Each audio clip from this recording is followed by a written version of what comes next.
سلام و عرض ادب به همه بینندگان عزیز که برای ما وقت کردید و کانال ما رو سر زدید. خیلی تشکر میکنم.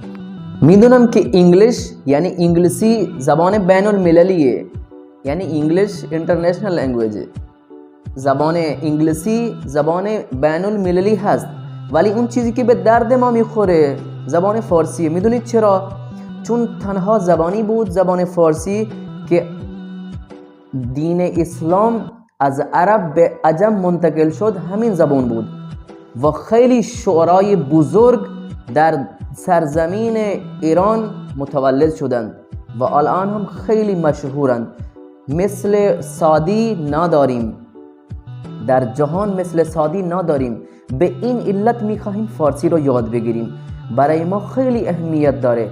فارسی میراث بزرگان ما هست. به این علت میخواهیم فارسی رو یاد بگیریم. زبان فارسی زبان بوعلی سینا هست، زبان فارابی و نصیرالدین طوسی هست که اینها جزو کسانی بودند که هیچ در دنیا نظیری نداشتند. هیچ کس مثل اینها در دنیا وجود نداشت. اینها فیلسوف اسلام بودند. اینها کسانی بودند که دنیا رو دیگرگون کردند، زیر و رو کردند دنیا رو.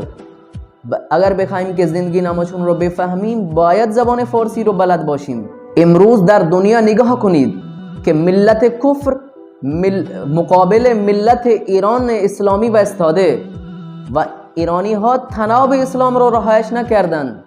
چرا؟ چون علم بردار اسلامن دیگه.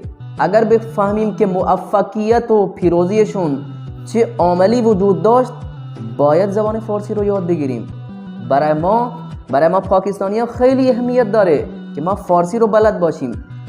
ببینید ما طلبه ها میریم از اینجا کشورمون بلند میشیم، میریم کشورهای دیار غیر، اونجا درس میخونیم، میفهمیم چیزی که اونها به ما یاد میدهند، اونها رو میگیریم، میایم اینجا کشورمون رایج میکنیم.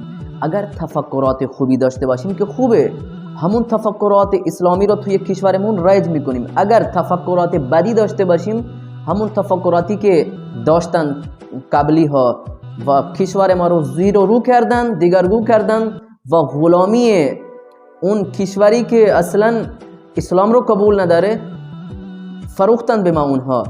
حالا ما فروخته شدیم، امروز ما غلام کفریم، نه اینکه غلام اسلامیم. زبان فارسی خیلی شیرین هست، باید یاد بگیریم. انشالله که موفق خواهیم شد. ممنون، تشکر میکنم از شما.